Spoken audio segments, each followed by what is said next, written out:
Kumusta kayo? Sa wakas mga ateng, ito na yung ating last episode at part 3 ng ating Rizal Adventure.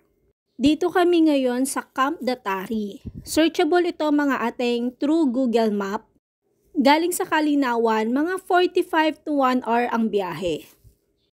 Pagdating dito, ang una-una agad namin na binayaran ay ang parking lot na halagang 150 pesos. Kung may dala kayong mga sasakyan, may haharang na sa inyo sa may kanto para mag-parking. Kasi dito sa baba, hindi na nila ina-allow dahil etong time na pumunta kami dito, puno na yung parking nila.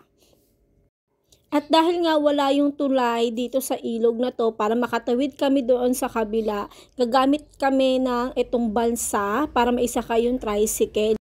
At sa tricycle, 200 pesos ang binayaran namin per tricycle at 3 tao yon, pero tinawaran namin na hanggang 4 na tao. Pumayag naman sila.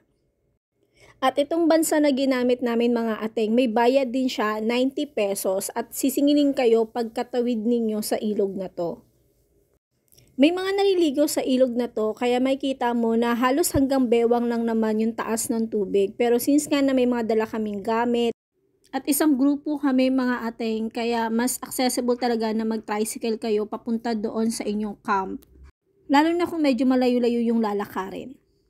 Nakaka-enjoy din naman siya mga ateng, lalo na kapag first time mo na-experience ito kasi nandun yung takot na baka bumalentong kami sa bansa or mahulog yung tricycle na sinasakyan namin, pero sobrang worth it.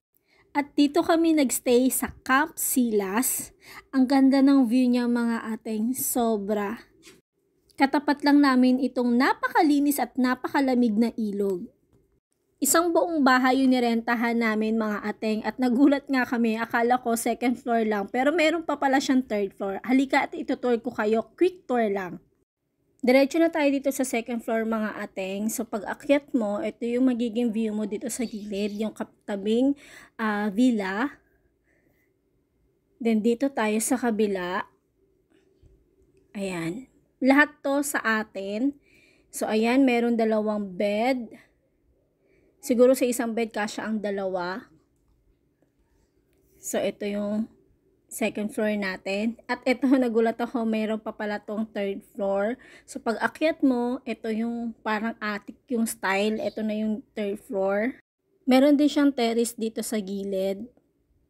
Hindi ko na napakita sa inyo mga atay yung nasa baba, yung first floor. Pero nandun yung kusina at yung CR. Isa lang yung CR nito. At nandun na rin yung kung saan kayo magpe-prepare ng inyong mga pagkain. May mesa na rin doon. So, ito yung ating villa na nirentahan dito sa ating Camp Datari. Camp Silas kami nagstay. At ito yung buong bahay. For a friend, di ba? You continue to love. And sabi nga niya din sa verse 31, 30 na yan, faith, hope. Andyan yung faith, andyan yung hope. But in the end, mawawala yun once Jesus is already with us. Diba? Or tayo yung bumita kay Jesus. But the love for God and for others will still be. So, continue to love each other regardless of that. Amen. Amen.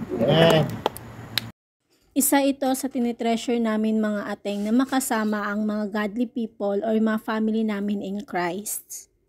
Siyempre, sa araw-araw na pamumuhay, hindi natin maiiwasan na nakakagawa tayo ng kasamaan, ng mga maling desisyon.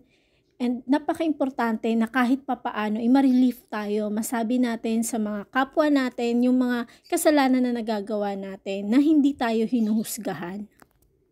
Instead, tinutulungan tayo kung paano mabago, tinutulungan tayo sa proseso kung paano ba dapat natin gawin ng tama yung mga bagay-bagay na kailangan natin pagdesisyonan. In godly words mga ateng, malaking difference ang makamundong advice mga ateng compare mo sa godly words. Kasi iba kapag galing sa Bible yung siniserve sa yung advices kasi talagang alam mo kung gaano ka powerful yung mga words ni Lord. May bayad din itong pa-bonfire natin mga ateng for 300 pesos. So, i-request mo lang yan doon sa may-ari ng inyong camp. Kinabukasan nga mga ateng, mga siguro alas 6 or alas 7 ng umaga pa lang to, pero sobrang tirik na yung araw. Pero sinamantala na rin namin na makapaglublob dito sa ilog.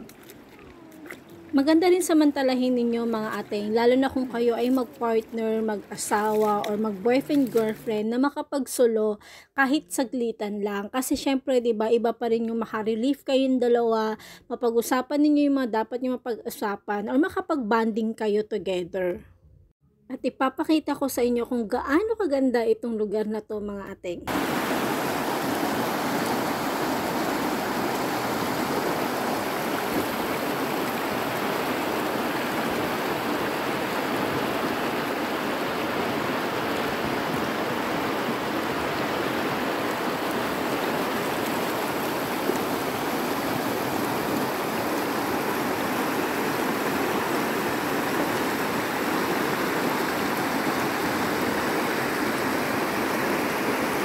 At ang galing na din talaga ni Lord mga ateng. Like what I said sa previous vlogs natin sa part 1. Holiday to, long weekend. So in-expect namin na madaming tao. Pero thank God din talaga na sa lahat ng pinuntahan namin is hindi siya ganun ka-crowded.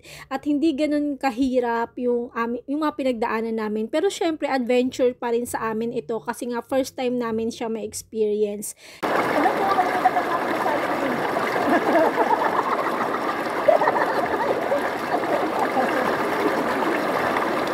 Saan ba? Sa taas yun.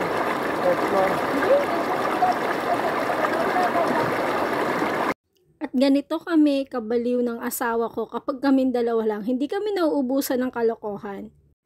Along the way mga ateng, nag-stop over muna kami sa overlooking, syempre para mag-picture-picture.